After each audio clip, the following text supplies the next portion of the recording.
The dust-covered woman stood at the edge of Williamsburg, Virginia, her threadbare suitcase clutched in trembling hands as she gazed at the church steeple rising above the town, the same steeple that now cast a shadow of rejection over her life.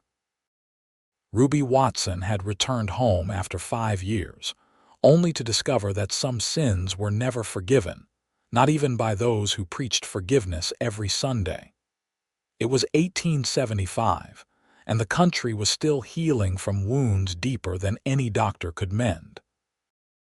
The West called to many with promises of new beginnings, and Ruby had answered that call after being turned away from the only home she'd ever known. She'd spent her last coins on a stage coach ticket, traveling as far as possible from the whispers and condemning eyes of Williamsburg's righteous folk. The merciless summer sun beat down on her as she made her way toward the town's only hotel. Ruby kept her head high despite feeling the weight of stares from townspeople who recognized her. Some turned away, while others whispered behind raised hands. She was the prodigal daughter who would receive no fatted calf, no celebration of her return. "Miss Watson," the hotel clerk said with obvious discomfort as she approached the counter. "Didn't expect to see you back in these parts." "A room, please," Ruby said, placing a small purse of coins on the counter. "Just for a few days." The clerk hesitated, his fingers hovering over the room keys. "I'm not sure if is there a problem with my money?" Ruby asked, her voice steady despite the humiliation burning inside her. "No, madam, but then I'll take that key, please." He reluctantly handed over a room key, and Ruby climbed the stairs, ignoring the whispers that followed her. Her room was small but clean, with a narrow bed and a window overlooking the dusty Main Street. She sat on the edge of the bed, her shoulders slumping as she finally allowed herself to feel the exhaustion of her journey. She'd come back to make amends, to see her ailing father one last time before consumption claimed him. The letter from her younger sister had arrived 3 weeks ago, begging her to return. What the letter hadn't mentioned was that the town's memory was longer than its capacity for mercy. That evening, Ruby donned her best dress, a faded blue cotton that had once been vibrant, and made her way to her childhood home at the edge of town. Her sister Margaret greeted her with tear-filled eyes and a quick embrace before ushering her inside. "He's been asking for you," Margaret whispered, leading Ruby to their father's bedroom. The man lying in the bed barely resembled the strong figure of Ruby's childhood. His cheeks were hollow, his breathing labored. When his eyes fluttered open and fell upon Ruby, a weak smile crossed his pale lips. "My girl," he rasped, reaching out a trembling hand. "You came home." Ruby took his hand, tears streaming down her face. "I'm here, Pa."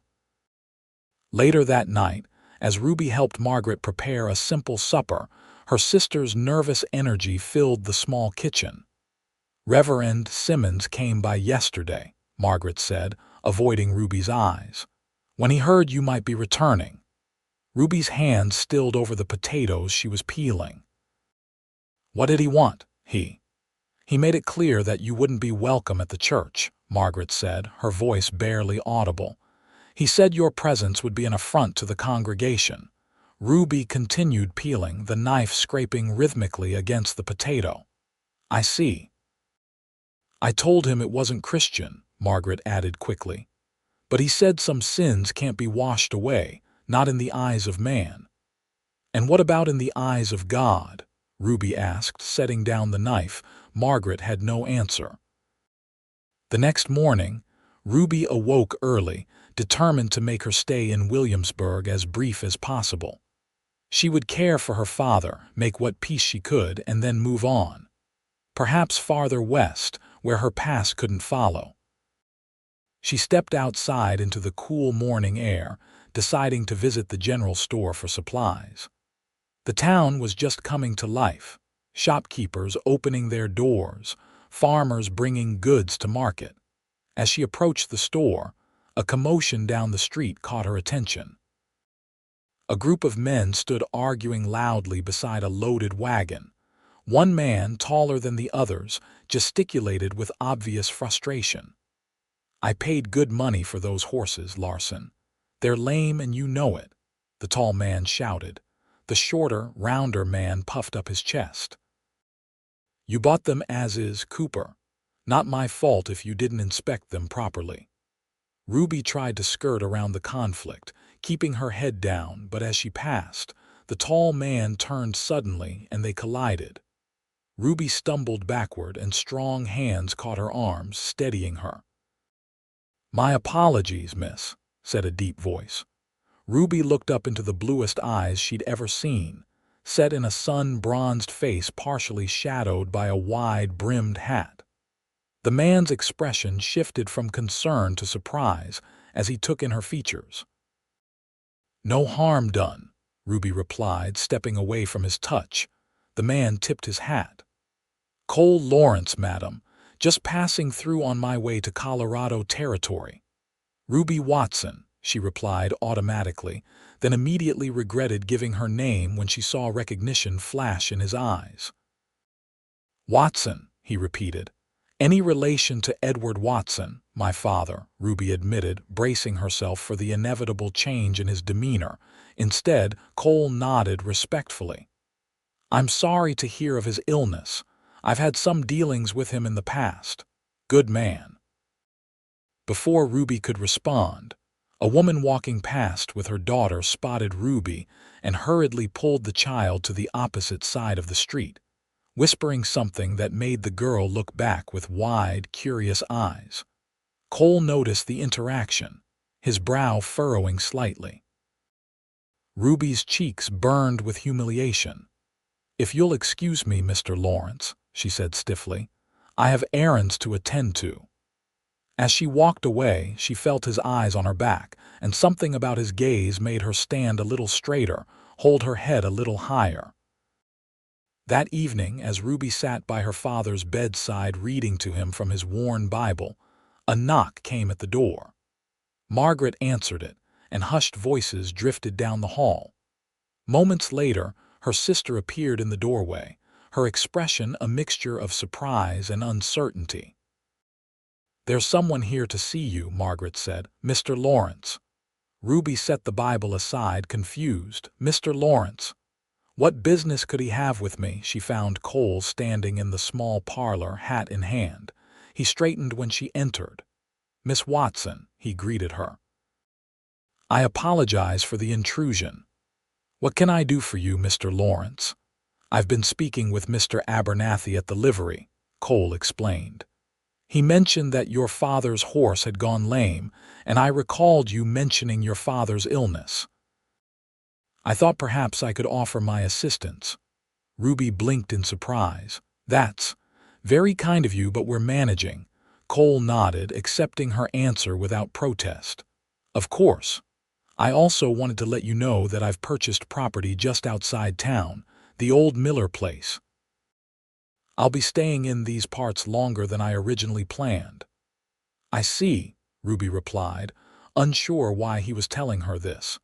"If you should need any help with your father or the property, I'd be happy to lend a hand," he offered. "No strings attached." Ruby studied him, searching for ulterior motives but finding only sincerity in his expression. "Thank you, Mr. Lawrence. I'll keep that in mind." After Cole left, Margaret cornered her in the kitchen. "He seems nice," she ventured. "And handsome, too." "It doesn't matter," Ruby said, filling a kettle with water. "Once he learns about my past, he'll be just like the rest of them." Margaret frowned. "You don't know that. He might be different." Ruby shook her head. "No one's different, Margaret, not when it comes to this." Over the next few days, Ruby settled into a routine of caring for her father and helping around the house. She ventured into town only when necessary, enduring the cold shoulders and whispered comments with as much dignity as she could muster. On Sunday morning, the church bells rang, calling the faithful to worship. Ruby sat by her father's bedside, reading from the Psalms as he dozed fitfully. Margaret had gone to the service, though she'd offered to stay home. "You should go," Ruby had insisted. "No sense in both of us being outcasts." As the final bell tolled, Ruby glanced out the window to see the townspeople in their Sunday best making their way to the white clapboard church. A familiar figure caught her eye: Cole Lawrence, dressed in a clean black suit, his hair slicked back, walking alongside other men his age. She watched until he disappeared inside the church, then returned to her reading, ignoring the ache in her chest. That afternoon, as Ruby hung laundry in the yard, hoofbeats approached. She turned to see Cole riding up on a handsome chestnut gelding. He dismounted and tied his horse to the fence post. "Afternoon, Miss Watson," he called, approaching with that same easy confidence she'd noticed before. "Mr. Lawrence," she nodded, continuing with her task. "I noticed you weren't at the service today," he said, stopping a respectful distance away. Ruby's hand stilled on the damp sheet. "I wasn't welcome." Cole's expression darkened. "Not welcome at church." "Reverend Simmons made it quite clear," Ruby said, pinning the sheet to the line with perhaps more force than necessary. "That doesn't sound very Christian to me," Cole remarked. Ruby gave a humorless laugh. "The good Reverend would say he's protecting his flock from corrupting influences." "And what would you say?" Cole asked, his blue eyes intent on her face. Ruby met his gaze directly. "I'd say that if God has forgiven me, it's not for Reverend Simmons to judge otherwise." A slow smile spread across Cole's face. "I'd say you're right about that, Miss Watson." He stayed to help her finish hanging the laundry, making easy conversation about the weather and his plans for the Miller property. Ruby found herself relaxing in his presence, laughing at his stories of life on cattle drives and in mining towns across the territories. "Why Williamsburg?" she asked eventually. "It's hardly the frontier anymore." Cole leaned against the fence post, considering his answer. "I've spent 10 years chasing opportunity westward," he said. "But lately I've been thinking it might be time to put down some roots. This seemed like a good place to start." "You might want to reconsider," Ruby said quietly. "This town has a long memory for mistakes." "Whose mistakes?" Cole asked. "Theirs or yours?" Before Ruby could answer, Margaret came hurrying out of the house. "Ruby, Pa's asking for you," she called, then noticed Cole and blushed. "Oh. Good afternoon, Mr. Lawrence." "Miss Margaret," Cole tipped his hat. "I should be going. Miss Watson, thank you for the conversation." As he mounted his horse, he looked back at Ruby. "Think about what I said about mistakes and memories." Over the next 2 weeks, Cole became a regular visitor to the Watson home. He brought fresh game for their table, helped with repairs around the property, and sat with Edward Watson, sharing stories of his travels that brought rare smiles to the sick man's face. Ruby found herself looking forward to his visits, even as she tried to maintain a careful distance. She knew that whatever kindness he showed now might evaporate once he learned the truth about her past. One evening, as they sat on the porch after supper, the soft twilight settling around them, Cole turned to Ruby. "I've been wondering something," he said. "Why did you leave Williamsburg?" Ruby tensed, her hands gripping the arms of her rocking chair. "That's a long story, Mr. Lawrence." "I've got time," he replied simply. Ruby stared out at the darkening yard, considering her options. She could lie, evade, or tell him the truth and watch another door close in her face. "I made a mistake," she said finally. "A mistake that cost me everything." Cole waited patiently for her to continue. Ruby took a deep breath. "5 years ago, I fell in love with a man passing through town. Thomas Blackburn. He was charming, handsome, full of grand ideas and promises. I believed him when he said he loved me, when he said we'd be married." The memories flooded back, painful and sharp. "I gave myself to him, and then I discovered I was with child." Cole's expression remained neutral, but he listened intently. When I told Thomas, he disappeared the next day, left town without a word. Ruby's voice grew bitter. And then everyone knew. The daughter of Edward Watson ruined, carrying a bastard child. What happened to the child? Cole asked softly, Ruby's eyes filled with tears. I lost her, in my 7th month, a little girl. She wiped at her cheeks angrily. Reverend Simmons said it was God's judgment, that my sin had been too great. The town turned its back on me. Even my own mother couldn't bear the shame. Pa was the only one who stood by me, but it nearly ruined him too, so I left. And now you've returned, Cole said. Only because Pa is dying, Ruby replied. Once he's gone, there's nothing for me here. Cole was quiet for a long moment. Then he reached out and took her hand in his. I'm sorry for what happened to you, Ruby, but that reverend was wrong, dead wrong. Ruby looked at their joined hands, then up at his face, searching for disgust or judgment but finding only compassion. How can you be so sure? She whispered.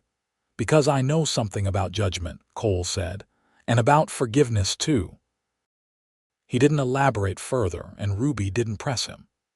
They sat in companionable silence as the stars began to appear in the night sky. 3 days later, Edward Watson passed peacefully in his sleep, Ruby and Margaret at his side.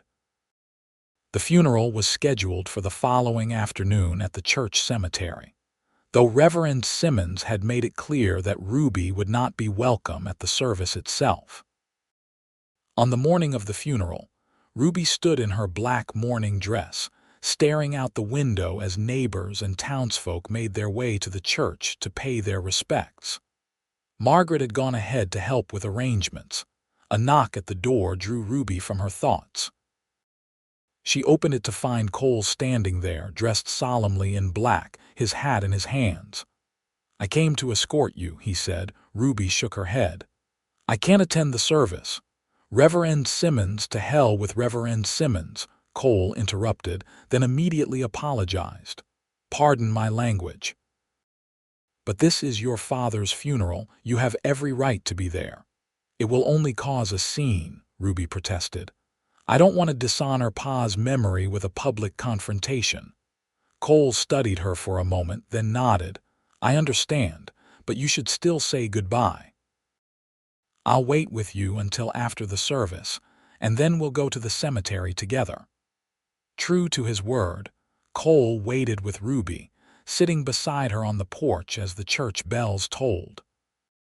He spoke quietly about his own father's passing years before, about grief and healing and the comfort of memory. When the service ended, they saw the procession moving from the church to the cemetery. Cole offered Ruby his arm, and together they walked to join the mourners gathered around the freshly dug grave. A hush fell over the crowd as Ruby approached, leaning on Cole's strength. Reverend Simmons paused in his graveside prayer, his expression hardening at the sight of her. This is a Christian burial, he said loudly, for those who walk in God's light. Cole stiffened beside Ruby, but before he could speak, Margaret stepped forward. My sister has every right to be here, she said, her voice trembling but determined. Our father would want her here. Several townsfolk murmured their agreement, surprising Ruby. She recognized Mrs. Holloway, who had taught her in school, and old Mr. Freeman, who had always bought eggs from their farm. They nodded to her respectfully. Reverend Simmons' face reddened.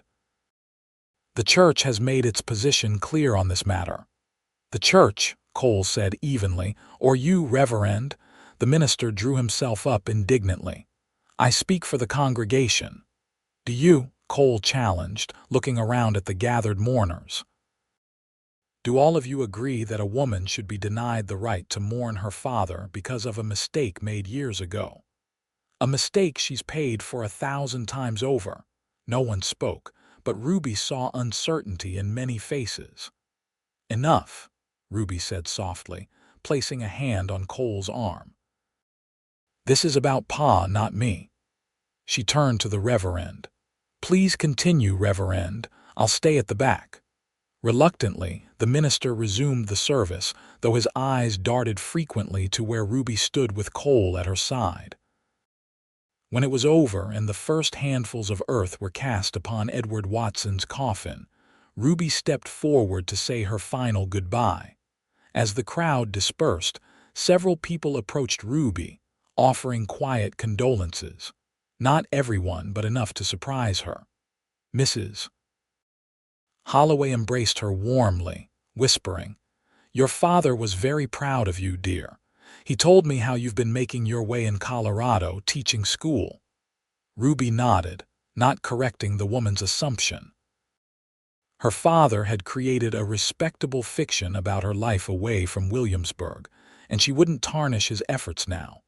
Cole remained at her side throughout, a solid presence in the storm of grief and tension. As they walked back to the Watson home, he finally spoke. "You handled that with grace," he said. "More than the Reverend deserved." "Thank you for standing up for me," Ruby replied. "But you've made an enemy of Reverend Simmons now." Cole shrugged. "Wouldn't be the first time I've crossed a man who thinks he speaks for God." In the days following the funeral, Ruby and Margaret sorted through their father's belongings and discussed what to do with the small farm. "You should take it," Ruby told her sister. "You've been here all along caring for Pa. It's rightfully yours." "But he left it to both of us," Margaret protested. "Half is yours." Ruby shook her head. "What would I do with half a farm in a town that doesn't want me? No, sell me your half if you must, but the place should be yours." They eventually agreed that Margaret would buy Ruby's share over time, allowing her sister to marry her longtime beau, Thomas Jenkins, and start their life together on the Watson farm. With her affairs in order, Ruby began making preparations to leave Williamsburg once more. She had saved enough from her years working as a seamstress in Denver to start fresh somewhere new, perhaps California this time. The evening before her planned departure, Cole appeared at her door with a small bouquet of wildflowers. "I heard you're leaving tomorrow," he said, handing her the flowers. Ruby accepted them with a sad smile. "There's nothing for me here anymore." "Nothing?" Cole asked, his blue eyes searching hers. Ruby looked away. "You've been kind, Cole, kinder than anyone has a right to expect. But we both know this isn't a place where I can start over. Because of the church, because of Simmons, because of everything," Ruby sighed. "The memories, the whispers, the judgment. I can't build a life on that foundation." Cole stepped closer. "What if you didn't have to face it alone?" Ruby's heart skipped. "What are you saying?" "I'm saying I care for you, Ruby Watson," Cole said, taking her hand.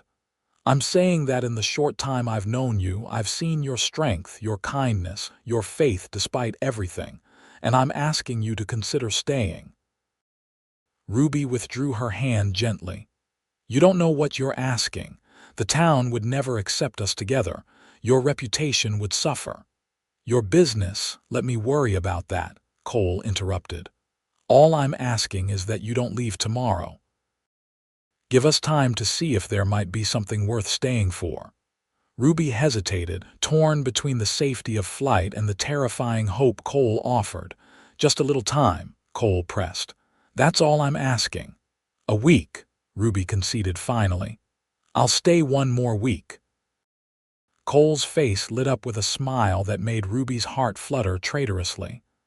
"1 week it is." That week stretched into 2, then a month. Cole courted Ruby properly, taking her for drives in his buggy, bringing her books from his personal library, and spending evenings on the porch swing at Margaret and Thomas's farm, where Ruby continued to stay while she considered her future. Their growing closeness did not go unnoticed in town. Ruby endured renewed whispers and pointed stares when she accompanied Cole to the general store or the post office. Cole seemed oblivious to the gossip, or perhaps simply unbothered by it. One Sunday morning, Cole arrived at the farm earlier than usual, dressed in his Sunday best. "Come for a ride with me," he invited Ruby. "Now," she asked, gesturing to her work dress. "I'm helping Margaret with preserving today." "Margaret won't mind," Cole said with a mysterious smile. "Please, Ruby, it's important." Curious, Ruby changed into her blue dress and allowed Cole to hand her up into his buggy. As they set off, she realized they were heading toward town. "Where are we going?" she asked suspiciously. "You'll see," Cole replied, unable to hide his excitement. When they reached the edge of town, Ruby stiffened as she saw the church steeple in the distance, its bell calling the faithful to worship. "Cole, no," she protested. "I can't go there, you know that." "Do you trust me?" Cole asked, pulling the buggy to a stop beneath a large oak tree. Ruby looked at him uncertainly. "Yes, but then trust me now," he said, taking her hands in his. "I'm not going to let anyone hurt you again." With great reluctance, Ruby allowed him to help her down from the buggy. Instead of heading toward the church, however, Cole led her around the side of the building to a small hill overlooking the town. There, beneath a spreading oak tree, he had laid out a blanket and a small basket. "What is this?" Ruby asked, confusion evident in her voice. Cole gestured for her to sit on the blanket. "You said you weren't welcome in the church. That Reverend Simmons banned you because of your past." Ruby nodded, the old hurt rising in her throat. "Well," Cole continued, sitting beside her, "the Reverend may control who enters his church, but he doesn't control who God listens to." He pointed upward. "I figure we can pray just as well under the open sky as they can under that steeple. Better, maybe, because there's no hypocrisy out here." Tears filled Ruby's eyes as Cole pulled a small Bible from the basket. "I thought we could have our own service," he said softly. "Just the two of us, with God as our witness." As the church bell finished its final toll, Cole opened the Bible and began to read. His deep voice carried the familiar words of comfort and hope across the hillside, mingling with the bird song and the rustle of leaves above them. When he finished reading, Cole set the Bible aside and took Ruby's hands in his. "Ruby Watson," he said, his voice solemn, "I know we haven't known each other long, but I know enough. I know that you're brave and strong and faithful despite everything that's happened to you. I know that when I'm with you, I feel more alive than I have in years." Ruby's heart pounded as she realized what was happening. "I'm not asking for an answer today," Cole continued, "but I want you to know that I love you, and when you're ready, I want to marry you." Ruby stared at him in disbelief. "Cole, you can't." "The town would never—" "I don't care about the town," Cole interrupted gently. "I care about you, about us. The rest will sort itself out in time." "How can you be so sure?" Ruby whispered. Cole's gaze was steady. "Because I've learned that love is stronger than judgment, stronger than the past. And what we have, Ruby, it's worth fighting for." As they sat together on that hillside, with the sounds of hymns floating up from the church below, Ruby felt something she hadn't experienced in years: hope. Not the desperate, fragile hope that had sustained her through her darkest days, but a solid, warm certainty that perhaps her life wasn't defined by her mistakes after all. "I need time," she told Cole honestly, "but I'm not running anymore." Cole's smile rivaled the sunlight streaming through the oak leaves. "That's all I ask." Over the next few months, Ruby gradually reclaimed her place in Williamsburg. Not everyone welcomed her return. Reverend Simmons remained steadfast in his condemnation, and several of the town's older families followed his lead, but others began to thaw toward her, especially as they saw Cole's unwavering support. Ruby began helping at Margaret's farm in earnest, and when Mrs. Holloway fell ill, she stepped in to assist with the woman's sewing business. Her skill with a needle soon had customers seeking her out despite the lingering scandal attached to her name. Cole, meanwhile, turned the old Miller place into a prosperous horse breeding operation, bringing in stock from Kentucky and establishing himself as a respectable businessman.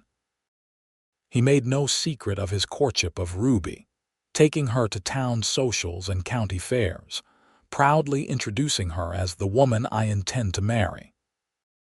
Their Sunday hillside services became a ritual, one that occasionally attracted others who, for various reasons, felt unwelcome in Reverend Simmons' congregation.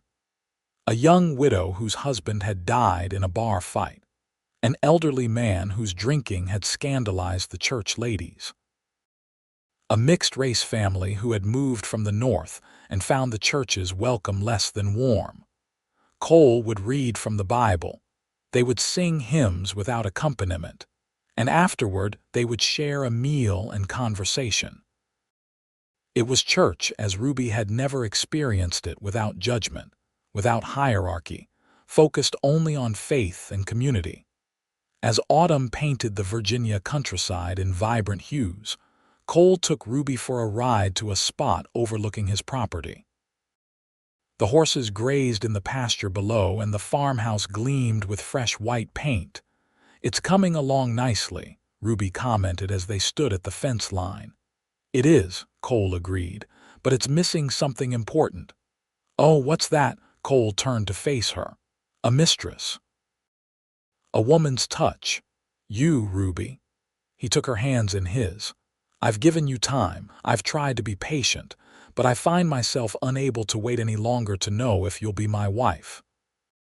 Ruby looked into his earnest blue eyes, this man who had stood by her when everyone else had turned away, who had seen her past and still believed in her future. "Yes," she said simply. "Yes, Cole Lawrence, I will marry you." Their wedding took place on a crisp October day, not in the church but on Cole's property, beneath an arch of autumn foliage. Justice of the Peace William Harper performed the ceremony, while a surprising number of townspeople attended, including Mayor Thompson and his wife, the blacksmith and his family, and even Mrs. Simmons, who came without her husband but with a warm embrace for the bride.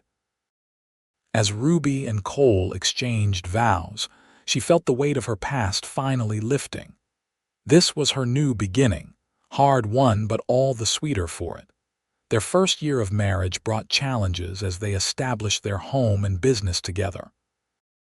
Not everyone in town accepted their union, and occasionally Ruby would encounter cold shoulders or whispered comments when she went to the mercantile or post office.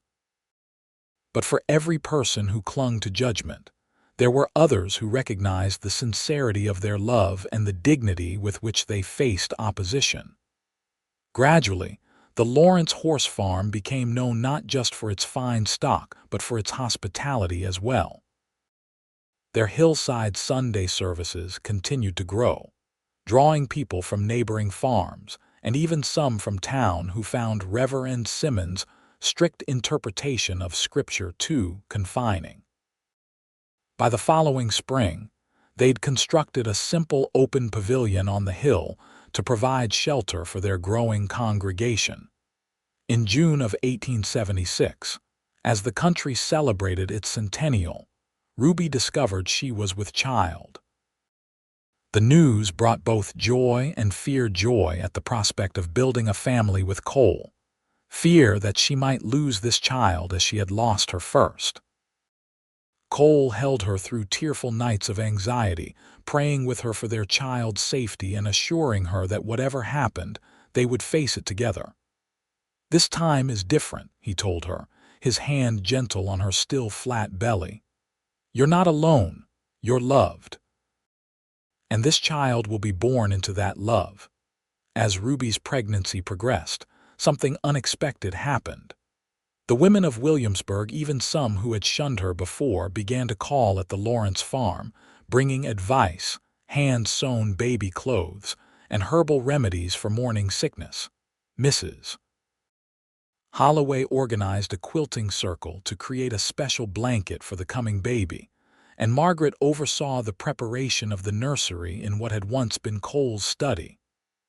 "I don't understand," Ruby confessed to Cole one evening as they sat on their porch, watching fireflies rise from the meadow. "Why are they being so kind now after everything?" Cole considered this, his arm warm around her shoulders. "People change, Ruby. Sometimes they need to see someone else take the first step before they can find their own courage.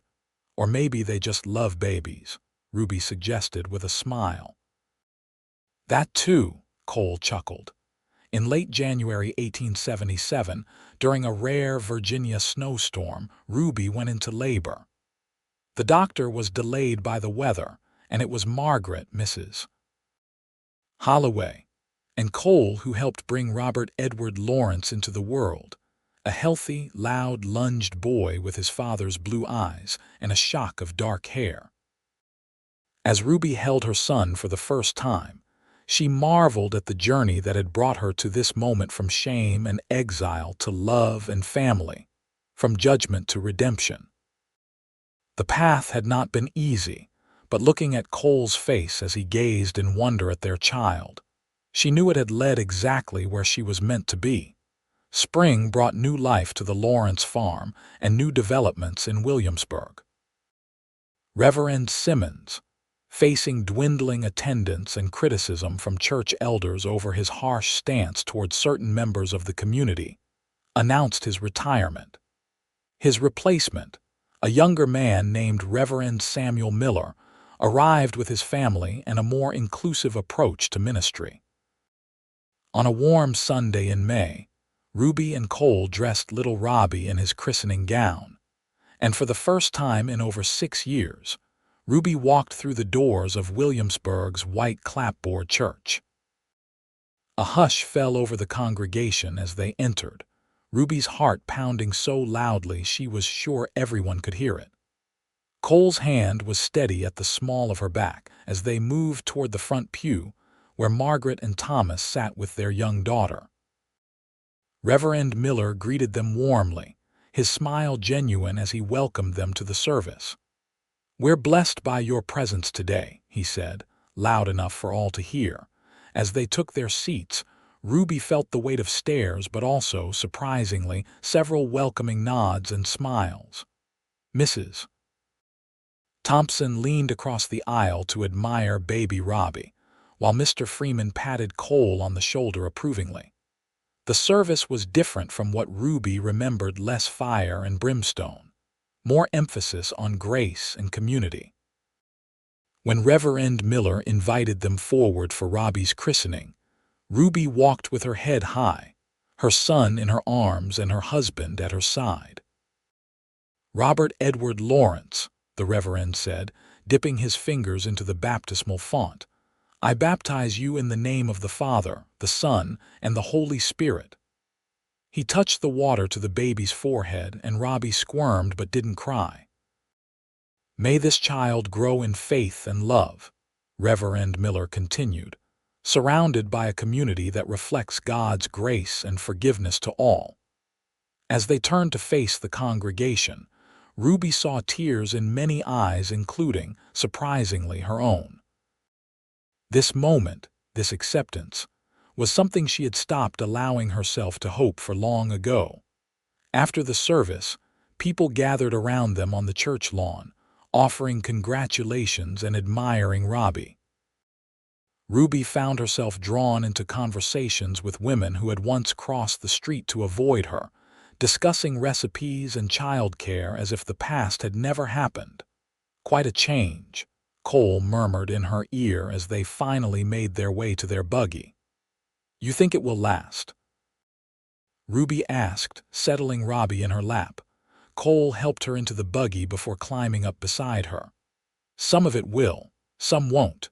People are complicated, Ruby, but what matters is that we've made our place here on our terms."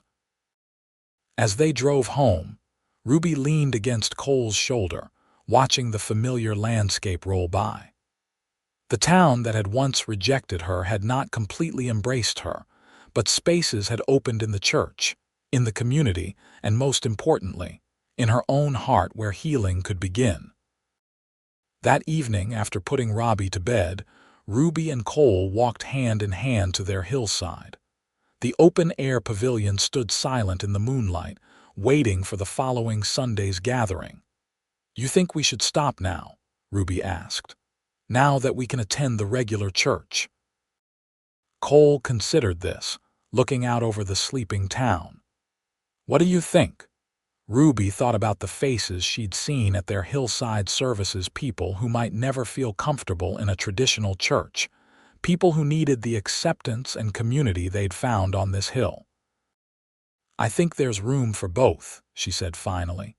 "Different ways of worshiping, different ways of belonging." Cole nodded, pulling her close. "I agree.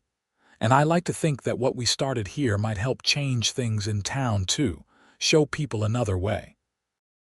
Ruby looked up at the vast canopy of stars overhead, remembering that first Sunday when Cole had declared that they would pray under the stars if the church wouldn't have her.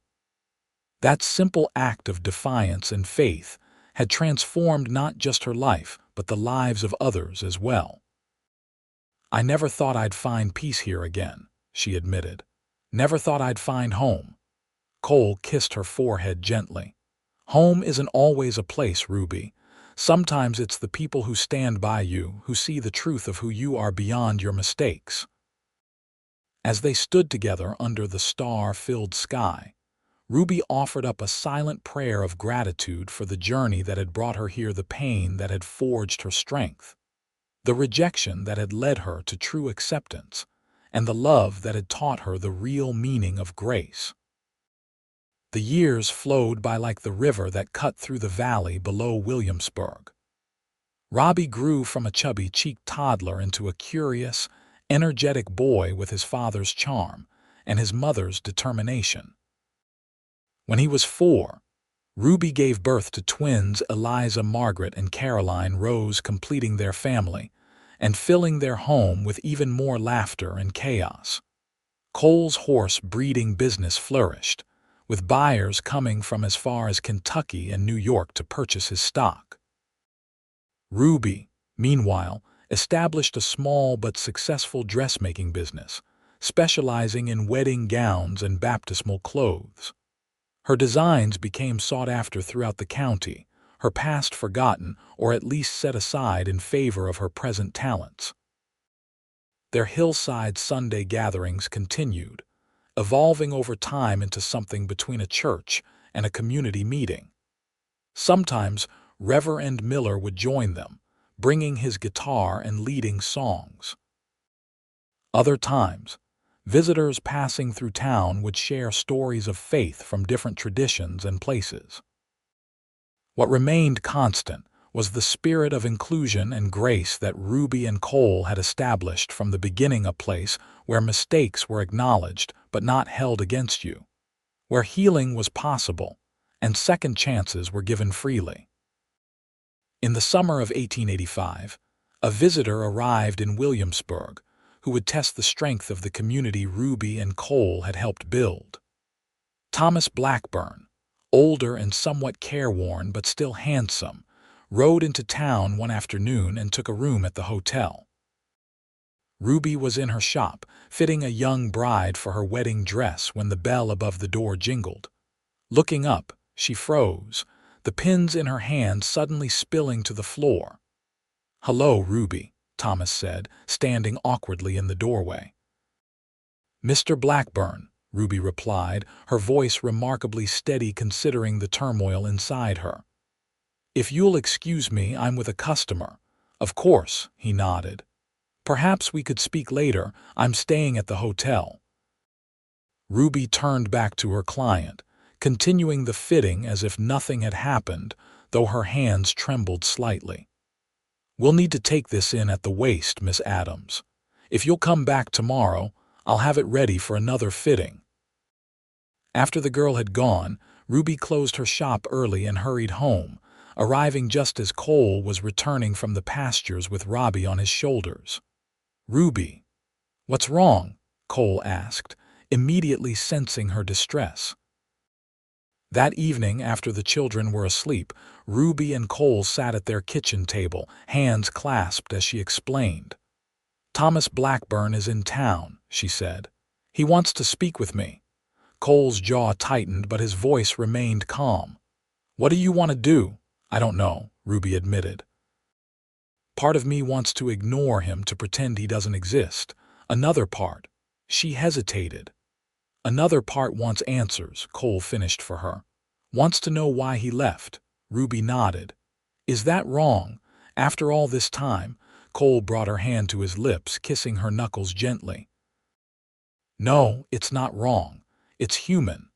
And whatever you decide to do, I'm with you.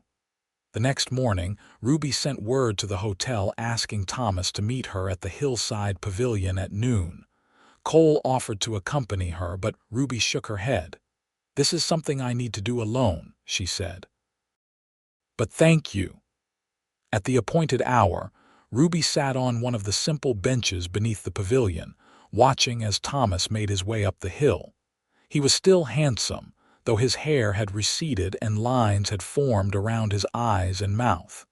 He moved with less confidence than she remembered. Thank you for meeting me, he said, sitting across from her. Why are you here, Thomas? Ruby asked directly. He looked down at his hands. I've been trying to make amends. For the person I used to be, for the things I did. Ruby waited, saying nothing. I was young and selfish, Thomas continued. When you told me about the baby, I panicked. I told myself it might not be mine, that you were trying to trap me. I told myself anything that would let me run away from responsibility. And now, Ruby prompted. Now I know better, he said, meeting her eyes. I've been sober for 3 years. Part of my recovery is making amends where I can. I know I can never undo what I did to you, Ruby, but I wanted you to know that I'm sorry, truly sorry.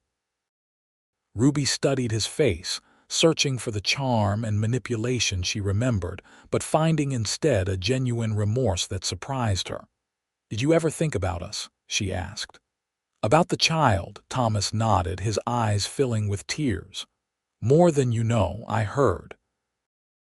I heard you lost the baby. I can't imagine how painful that must have been, to face that alone because of my cowardice. It was painful, Ruby agreed, but I wasn't alone, not completely. My father stood by me. I'm glad, Thomas said. And now you have a family, I hear, a husband, children. Yes, Ruby smiled. Cole and I have 3 children. Robbie is 8 and the twins are 4. You're happy then? Very happy, Ruby said, realizing as she spoke that it was entirely true. What about you? Thomas shook his head. No wife, no family. My choices have led to a more solitary life. But I'm finding peace in helping others now. I work with a temperance group in Richmond, speaking about the dangers of alcohol and supporting men who want to quit. They talked for nearly an hour, filling in the gaps of the years between. As they prepared to part, Thomas hesitated. There's one more thing, he said. I don't expect your forgiveness, Ruby. I know what I did is beyond that, but I want you to have this. He handed her a small leather pouch. Inside was a sum of money, not a fortune, but substantial. What is this? Ruby asked. It would have been my responsibility to support you and our child, Thomas explained. I'm not trying to buy your forgiveness, but this is something concrete I can do to acknowledge my failure. Ruby looked at the pouch, then back at Thomas. I don't need this money, we're doing well. Then use it for something good, Thomas suggested. Something that might help others who have been hurt like I hurt you. Ruby considered this, then nodded slowly. Thank you, Thomas. I'll think about what to do with it. As they walked down the hill together, Ruby felt a weight lifting that she hadn't even realized she was still carrying. The anger and hurt that had smoldered inside her for so long seemed to dissipate in the clear afternoon light. Will you stay in Williamsburg? She asked as they reached the bottom of the hill. Thomas shook his head. No, I'm heading to Tennessee tomorrow, but I'm glad I came, Ruby. Glad to see that you found happiness despite what I did. I hope you find happiness too, Thomas, Ruby said, surprising herself with the sincerity of the wish. That evening, Ruby and Cole sat on their porch swing, watching the fireflies rise from the meadow as the children played in the yard. "How do you feel?" Cole asked, his arm around her shoulders. Ruby considered the question. "Lighter," she said finally. "Like I've set down something heavy I've been carrying for years." "Forgiveness does that," Cole observed. "Is that what I did, forgive him?" Cole smiled. "Only you know for sure, but it sounds like it."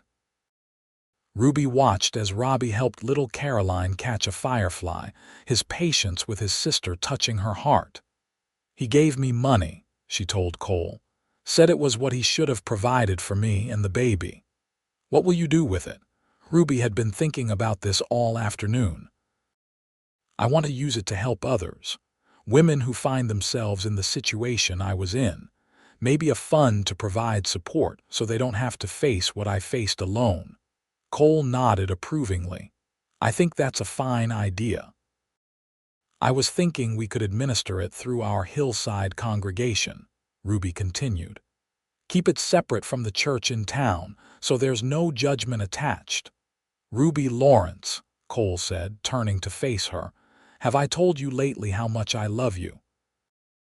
Ruby laughed, leaning into his embrace. "You might have mentioned it."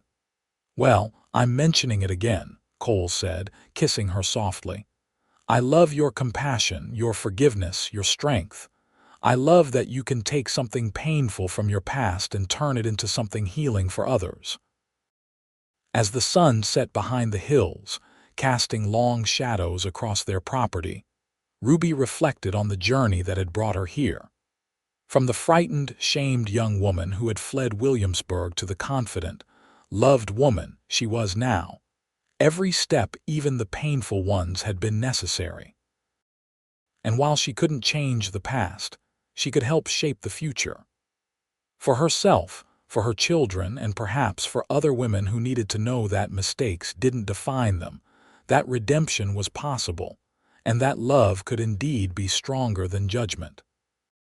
In the years that followed, Ruby's fund helped dozens of young women in situations similar to what she had faced, providing financial support, safe housing when needed, and perhaps most importantly, a community that offered acceptance rather than condemnation. The Lawrence family continued to thrive, their home becoming a gathering place not just for Sunday services but for community celebrations, holiday feasts, and quiet refuge for those in need of peace.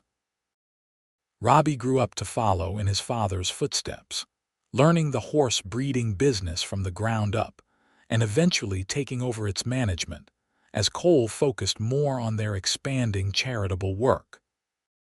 The twins developed in different directions, Eliza showing a talent for teaching and Caroline inheriting her mother's gift with needle and thread. Williamsburg changed too. Reverend Miller's inclusive approach to ministry gradually transformed the town church from a place of rigid judgment to one of genuine community. When he retired in 1892, he was succeeded by a young minister who had often attended the hillside gatherings and shared their vision of grace. Ruby and Cole never officially merged their hillside congregation with the town church, believing that both served important purposes in the community.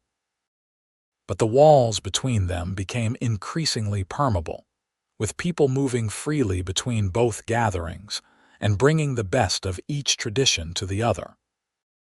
On a golden autumn day in 1897, Ruby and Cole celebrated their 20th wedding anniversary with a renewal of vows on the hillside where they had first created their own form of worship.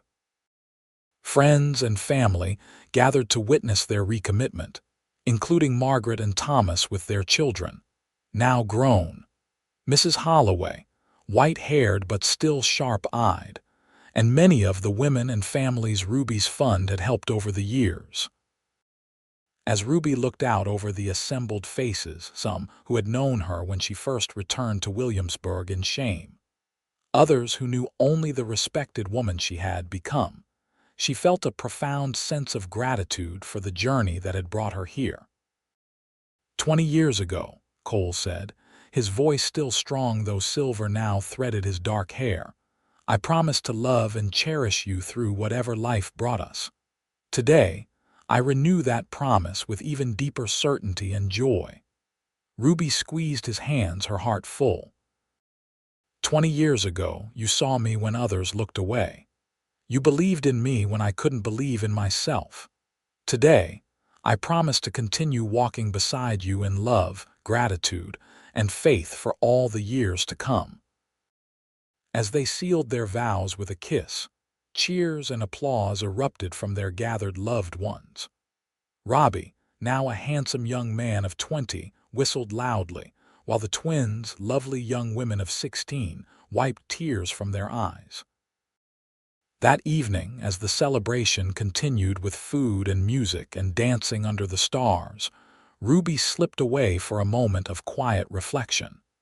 She made her way to the edge of the hillside, looking out over the town below, its lights twinkling in the gathering dusk. Cole found her there, wrapping a shawl around her shoulders against the autumn chill. "Penny for your thoughts," he said, standing beside her. Ruby leaned against him, drawing strength and warmth from his presence as she had for 2 decades. "I was thinking about that first Sunday," she said, "when you brought me here after I was turned away from the church." Cole nodded, remembering. "Then we'll pray under the stars," he declared. "That moment changed everything," Ruby continued. "Not just for me, but for so many others. I never imagined where it would lead." "Neither did I," Cole admitted. "I just knew I couldn't bear to see you hurt anymore." Ruby turned to face him, taking in the familiar features that had grown only dearer with time, the laugh lines around his eyes, the stubborn set of his jaw, the tenderness in his gaze when he looked at her. "Thank you," she said simply, "for standing by me, for creating this life with me." Cole brushed a strand of hair from her face, his touch still sending warmth through her after all these years. "Thank you for being brave enough to stay.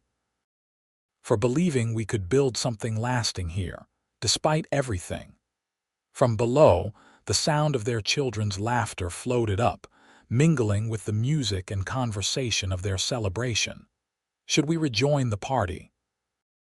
Ruby asked, though she was reluctant to break this moment of connection. Cole shook his head, pulling her closer.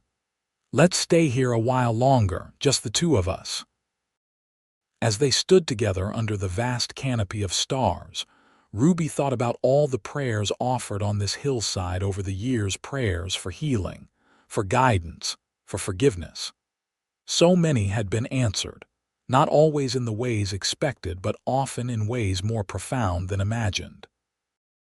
Her own prayer, the one she had scarcely dared to voice when she first returned to Williamsburg for a place to belong, for love that saw beyond her mistakes, for a chance to make peace with her past, had been answered abundantly.